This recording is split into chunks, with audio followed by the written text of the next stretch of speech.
Fred Meyer is closing 4 stores in Western Washington this fall. The locations include the Everett store on Evergreen Way, the Kent location on Southeast 240th Street, the Redmond store on Northeast 76th Street, and the Lake City store in Seattle. According to a spokesman from Fred Meyer, increased theft and regulatory issues are adding costs. The spokesman tells us, quote, unfortunately, due to a steady rise in theft and a challenging regulatory environment that adds significant costs, we could no longer make these stores financially viable despite doubling our safety and security investment over the past years. These challenges remain. According to the workers union, the closure impacts 703 workers. Fred Meyer says every worker will be offered a job at another location in the state. To learn more about how this will affect Fred Meyer workers, we're joined by Faye Gunther, the president of the United Food and Commercial Workers 3000 chapter. Thank you for joining us tonight, Faye. Thank you for having me. So Kroger cites financial problems and theft as the causes for these stores going away. What's your take on that? I do not think that's accurate. They made $2.7 billion in profit in 2024, and they've, consumers and workers and families worked to block the Kroger-Albertsons merger, during that period of time, they sent so much money back to Wall Street. They sent enough money back to Wall Street, they could have opened up 280 new stores that we could have had access to shop in.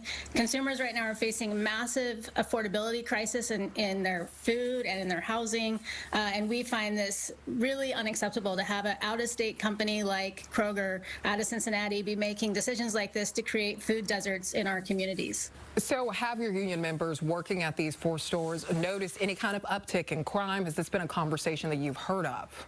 No, actually, if you talk to the surrounding police departments, even the Everett Police Department is citing that crime is decreasing. During COVID, when everything was closed down, people were going into those stores to wash their hands, to use the bathroom. There was no place for people to go, and definitely there was an increased crime. There was increased incidents inside the stores. Also, because of the privatization of liquor, which we predicted, when you put a whole bunch of liquor inside of these stores where they used to be in the liquor stores and very controlled, you see increased crime. You saw all sorts of more stealing of liquor, those sorts of things. So that is something Kroger spent a lot of money on to try to privatize liquor. And did we see any affordability to our liquor? Did the costs go down? No. So what Kroger is doing is taking the 3 of the 4 stores that they're closing per zip code. They're in lower income communities, and that is really hard on working class people. Like, we need to be able to go to the grocery store. We need to be able to get affordable eggs. We need to be able to get milk and cheese.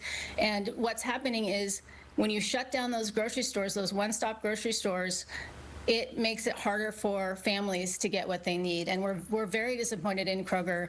They have no reason to do this. They are making so much money. Well, speaking of, Faye, what will happen to someone if they don't have transportation? You just mentioned low income. Many of these people maybe walk to their place of work.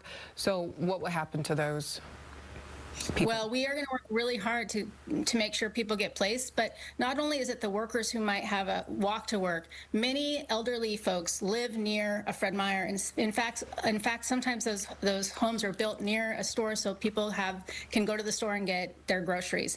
And so we are very concerned about the surrounding communities getting access to fresh food, to fresh produce, and especially for folks who can't move, who can't, you know how expensive it is right now. The housing situation in our communities is so expensive. People can't just sell if they are lucky enough to have a house, selling it and trying to buy another one is just so challenging. So we're very disappointed in what Kroger's doing, and I sometimes wish it was just back to the QFC of the old days and the Fred Meyer of the old days before Kroger came in and bought both companies.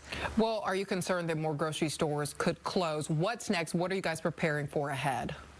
Yeah, so in the June earnings statement and it calls, Kroger said they were going to close 60 stores. So during the Kroger-Albertsons merger, there was a 2-year kind of moratorium on, I think, stores closing. So they announced 60 stores closing across the country. So I hope that they do not close any more stores, and I hope that they do not I hope they take the money that they have, and they have a lot of it, and they invest it in stores so that they're profitable, and that they really make it so families can go to the store and buy food that they need, and workers have a good job that they can go to. Faye Gunther, thank you so much for your time. Thank you.